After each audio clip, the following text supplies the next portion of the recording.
Ladies and gentlemen, let's preview Texas A&M's offense. It's going to be a lot better than people give it credit.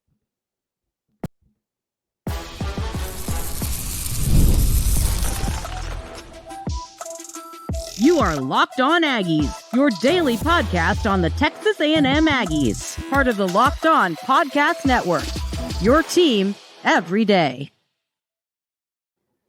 Welcome on into Locked On Aggies. I'm your host, Andrew Stefaniak. Thanks for making Locked On Aggies your first listen every single day. Today's episode is brought to you by Game Time. Download the Game Time app, create an account, and use code LOCKEDONCollege for $20 off your first purchase.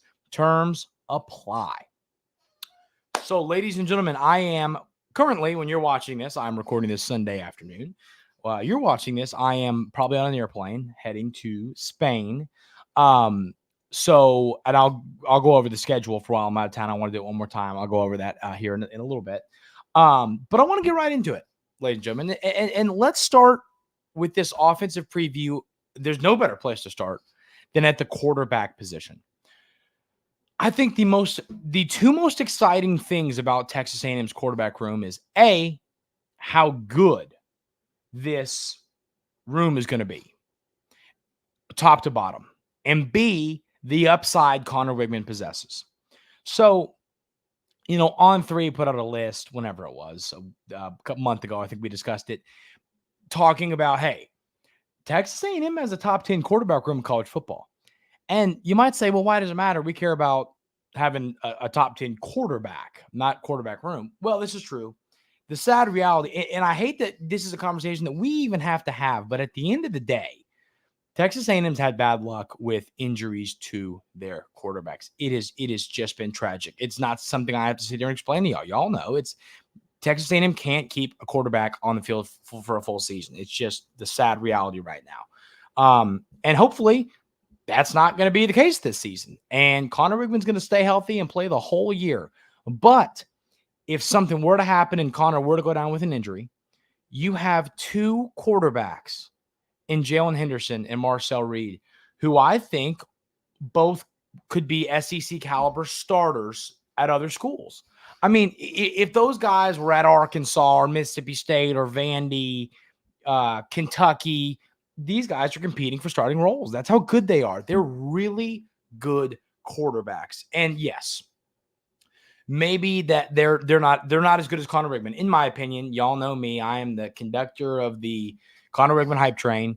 But at the end of the day, I do believe that these guys are good enough are good enough to win football games if Conner was going out with an injury.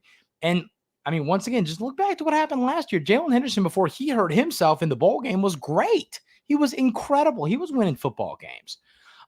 So no, I'm not concerned about depth at quarterback. I think it's one of the deepest positions on this team. So I feel really good about it. As I've said time and time again, this is not the first time I've talked about how good I feel about this quarterback room. Y'all know I feel really good about it. I think that the upside of this team is going to a little bit come down to how good can Conner Weigman be. And I've talked about it, I believe that his upside is so high. I don't think that a lot of college football fans know the upside Conner Weigman possesses. I think if his upside hits, he is going to have an absolutely incredible season. And I think it's going to lead to 9 wins for the Aggies. But I still think he's a player that even if the upside doesn't hit, you know what I mean? I still think you can win 8 football games this year. I think if he's just a middle tier, solid SEC starting quarterback, I think the Aggies can win 8 games still. But the room as a whole is great. And it's so frustrating. It's like, I talk about it, it's like I wish you could play 3 quarterbacks at the same time because all 3 of these guys are really good and I think deserve snaps. But obviously at quarterback, you don't want to have multiple guys coming in and out. We saw that at some other schools last year. It just doesn't work. You want to have a guy. Although, well, that's not true. I mean, Coach Klein, who we'll talk about here in segment 3, he did, use a little bit of Howard and Johnson last year at Kansas State. So maybe, but I'm not a huge fan of it. But I trust Coach. If Coach Klein does it, I'm a huge fan of it. How about that? We'll leave it at that. But so that's, my thoughts in general on this room. I think that Conner Weigman is going to end up being a top 5 quarterback in the SEC. I do. I think he's going to impress some folks. I don't think people are fully understand who he is as a player and what he's going to be if he ends up having the season that I and many others believe he can have. I know he's a guy, I talk about this often too, but the NFL likes Conner Weigman. The NFL believes in Conner Weigman and thinks he has a high upside and thinks that he's a potential first-round pick. And there's a reason why, ladies and gentlemen. I always, when people ask me, fans of other schools, well, Andrew, why are you high on Texas A&M? I lay that out. It's very simple. I'm high on Texas A&M because I believe that Conner Weigman is going to be a really good quarterback, one of the better quarterbacks in the SEC, and good quarterback play wins football games. So that is why I believe in this quarterback room, this team, and Conner Weigman as a player.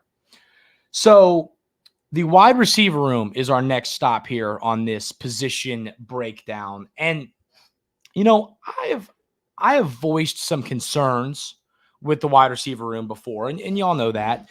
I actually recorded the show with host of Locked On Auburn, Zach Blackerby. We had another conversation. We both just think that game's so huge that we wanted to break it down again. That'll be, now I forget, either Wednesday or Thursday's show, and then the other day will be South Carolina host. So whichever one it is. But, I think looking at this wide receiver room, I feel really, really good about the players you have, being good, being solid options. I voiced my opinion, can be that alpha dog. And that's what we'll have to see. But when it comes to depth, that's where the concern is for me. More so than can someone be the number 1 receiver, stuff like that. I look at this and I say to myself, okay, depth is a little scary because you got a lot of young guys.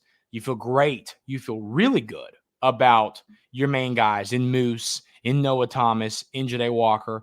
But we've seen all 3 of those guys in and out of the lineup at times throughout their careers with injuries. Can they stay healthy? Can they stay on the field? And I think that if they don't stay healthy, this team is in a little bit of trouble. I think that, Barber, the transfer, Jabri Barber isn't healthy. Then you got Allen, who I think from La Tech, who's a good player, but how good is he? Some of the young guys, you still got Micah Tease. You've got solid players, but receivers, you got to have a lot of them out there, and you got to have a lot of them out there, and that means that players can get hurt. And when players get hurt, do you have the depth? And I think that Texas A&M that's my number 1 concern with the receiver room is, do you have enough guys behind those 3 guys to where if somebody were to go down, you would be able to stay afloat? That is my number 1 concern, and it's a big one. And I think y'all, I think everybody here, all of our listeners here at Locked On Aggies, I think that we agree, all of y'all everydayers, I think we can all agree that this is a little bit concerning. Not super concerned. Like, I don't want to sit here and act like we're done for. I think this receiver room is really good. I think it could be better, and I voiced that. Y'all know my opinion on that. I think it could be better. I still think it's a solid room. A lot of high upside players. Like Noah Thomas's upside is through the roof. If his upside hits, he is going to have an absolutely just massive, massive season. Oh, that's so funny. My Aunt Sarah just texted me a picture of my cousin, her son wearing the Texas A&M hat I got him. That is awesome. That's a great picture. But the upside of this wide receiver room is there, but then you have those 2 concerns.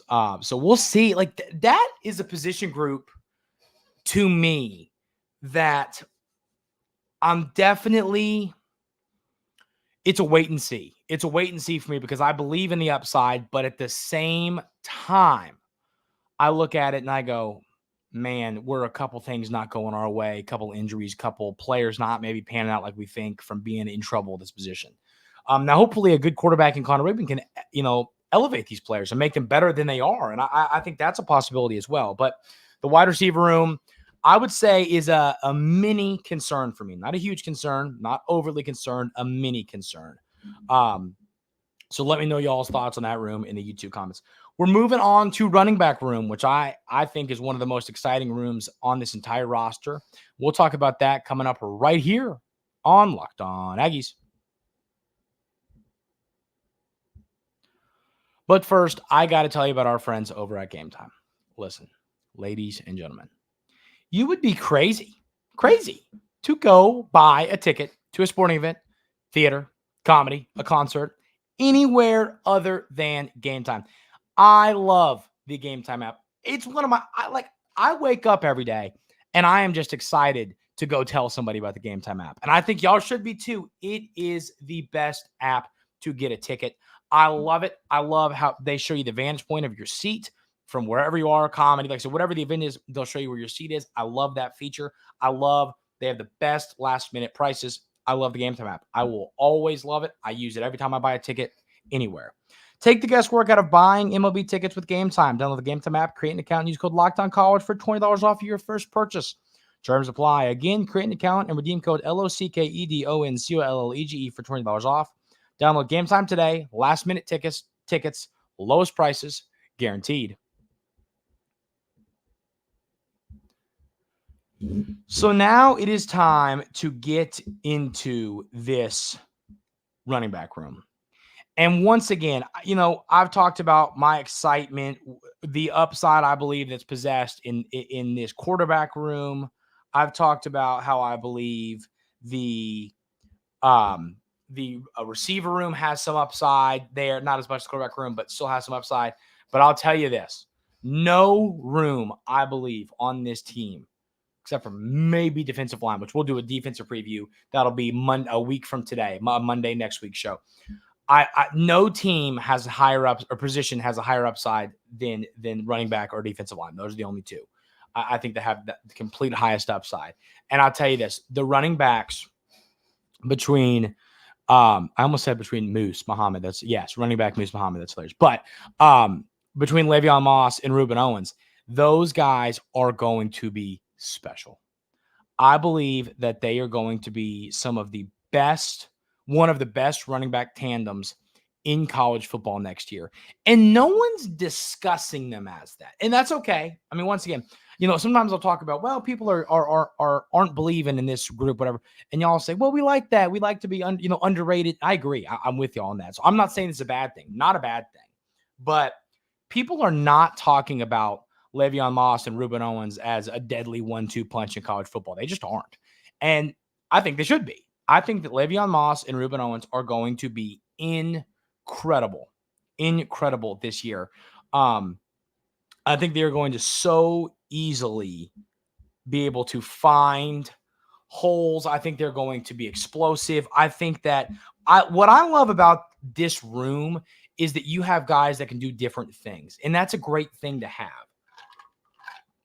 You know, when you've got a room full of players that, okay, this guy's your speed guy, this guy's your power guy, this guy can catch the ball out of the backfield.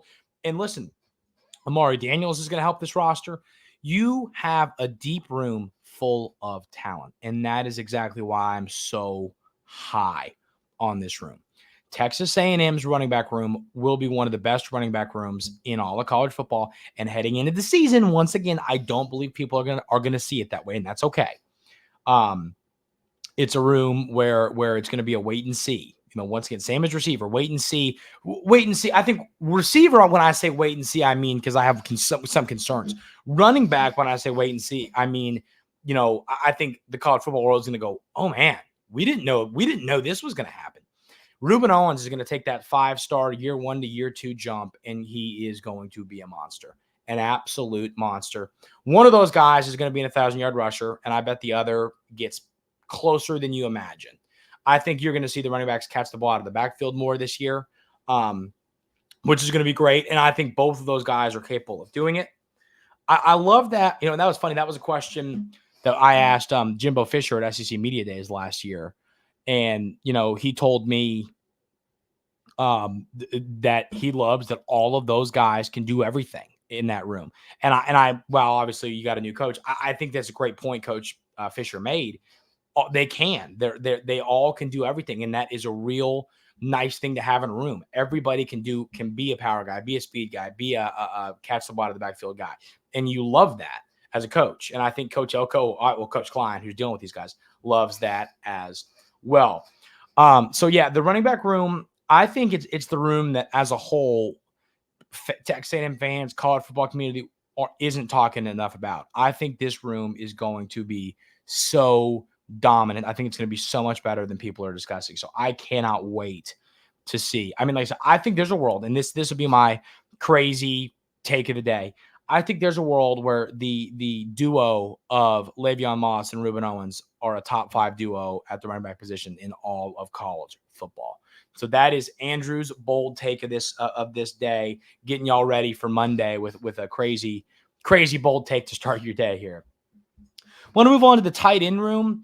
And for me, the tight end room, it's 2 words. It's Donovan Green. I am such a believer in Donovan Green. I have, called myself the conductor of the Conner Weigman hype train. I think I should, I'm purchasing a new train at a new train station, and I'm going to be the conductor of the Donovan Green hype train as well. He's going to be a great player. He loves Texas A&M. I mean, he seems to love, I love that about him. And that obviously it doesn't matter all that much on the field, but he's going to have such a good season. Him going down with that ACL tear last year was so tragic because people aren't same thing. I mean, a lot of these players now, Donovan Green, it makes sense because he was on the field last year, but had he been on the field last year, I think he'd be looked at as one of the best tight ends in the SEC heading into this season. But obviously that's not the case because of the injury. So now he is, has a chance to prove himself and say, hey, I am one of the best tight ends in the SEC. But because he didn't get to play last year, he's not going to go into the season as that. He's going to prove that. And I don't think it'll be hard for him to prove that because he is such a great player. I love the depth you have at this position group. I'm actually going to try and get Donovan Green on the show because I want to ask him about hey, we keep talking about here on Locked On Aggies how Coach Klein loves the tight end position, and Coach Elko said that this is a true statement, but I want to hear his perspective on what that means. So I'd love to ask him that question, but we're going to try and make that happen. But the tight end room is deep. You went and got all those transfers. You got a handful of transfers in that room. You still got Theo. You still got the young guy in Platt. You've got a really deep room full of talent.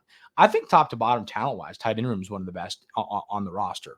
And I think he's going to utilize them. I like that you've got your experienced veterans in Miller, Calhoun, and Watson's, played a little bit of football. I like that.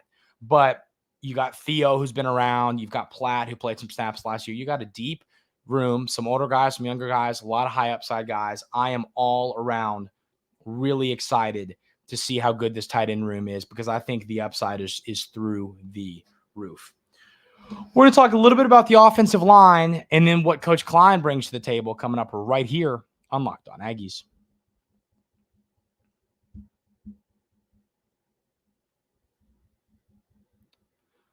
The offensive line is going to be interesting. Is it going to be good? We're just going to have to see, ladies and gentlemen. I think that you've got the talent there. You've got the Jims and Joes, but it's got to be about, can Coach Cushing develop like I believe he can? I believe he's going to be an elite developer of talent.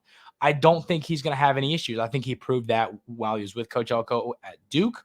I think he will develop elite talent, but it's one of those things I can sit here and say it. We need to see it actually happen on the field. So, obviously you lose Bryce Foster. He transfers. I still forgot to look up where he went. I still think it was Kansas. Let's just do that while we're on the topic. Let's type in Bryce Foster so that it doesn't say. It still says Texas A&M. Now I want to know. Now I'm upset about it. This is hilarious. It is Kansas. I knew it was Kansas, but I didn't want to be wrong. So you lose Bryce Foster, who obviously this was a surprise because it was so late and we anticipated him being the starting center. I mean, I don't think anything would have changed there. But something felt off about, when Coach Elko was talking during a press conference, like, yeah, Bryce Foster is going to be with the track and field team. It kind of felt like he wasn't stoked about that. You know what I mean? But at the end of the day, you go get the Utah transfer at center who started 8 games last year. You've still got all these guys in Naboo. You got Shanahan. I mean, there's so many players. You still got a couple transfers in the offensive line. It's definitely a question mark. We can't sit here and act like it's not a question mark or it's not a concern. I do think you have lots of different things you can do. You can keep Basantis inside, outside. You got Fothery. There's a lot of players that can move to different positions that I think with those different combinations, you can find an offensive line that'll work and be a, just top half offensive line in the SEC. And I've said, if Texas A&M's offensive line can just be a top half unit in the SEC, not in just top half, I think this team can overachieve. I'm not asking for this unit to be elite. I'm asking for it to be okay to solid in that range. And I think that's very doable and very possible. So this offensive line is going to be interesting. It's going to be really interesting to see when, you move things up. It's going to be interesting to see if it's going to be interesting to see if you can move this offensive line to be a really good unit in this league. And I'm not sure if it can be that, but I think it can be solid. So I'm anxious to see how that plays out. This is going to be a really, really solid offense, but the offensive line is going to be the thing that we go, is it going to be good enough? And if it's good enough, this offense is going to be incredible. And then the last conversation we got to have here is about Coach Klein. As I've said, I believe that Coach Klein will be one of the best. I believe that it's going to be one of the best. He's going to be one of the best offensive coordinators in all of college football. And that's a sad reality for Texas A&M, ladies and gentlemen, because I think that means that he is going to leave for a head coaching job, which stinks, but it's a good thing because that means that while he's here, he's going to be so good of an OC that he's moving on to a head coaching job. I see that happening in the near future. But his system, I mean, all the numbers that we pulled from what he did last year at Kansas State were just incredible. When he was in the red zone, he was scoring touchdowns, not kicking field goals. They were picking up solid yardage on first down. Everything was working well. They were using the tight ends well. Running backs were great. The quarterback play was solid. And now he has a great quarterback here at Texas A&M. Everything is going to be really great under Coach Klein. And it's not like last year where, we had arguments, who's really calling the plays, all that stuff. This is Coach Klein's offense. I think he's going to end up being one of the better offensive coordinators in all of college football. And I think he's really excited to put that on display and show that. That's going to do it for today's episode of Locked On Aggies. Thank you all so much for being here every single day. I want to run through the itinerary and the plane. I'm on a plane right now. The plan, for the week. So we'll have a show today, obviously the 8th. I'll have a show for you on Wednesday and Thursday. One will be an Auburn breakdown with the Locked On Auburn host, and one will be a South Carolina breakdown with our Locked On Gamecocks host. And then I'll have a show for you on Monday, the 15th. That'll be a defensive preview. I'm getting ready to record that here in a minute. And then when I get back, I'll have shows for you the 18th and the 19th. And then starting on the 22nd, everything's back to normal. So I appreciate y'all bearing with me. There'll be shows up throughout the week. I'll be back soon, and we'll be back rock and rolling. And when I get back, ladies and gentlemen, football is almost here. That's going to do it for today's episode of Locked On Aggies. As I said, thanks for being here, everybody. Appreciate y'all so much. Hope everybody has an outstanding rest of your Monday, and we will see you on Wednesday.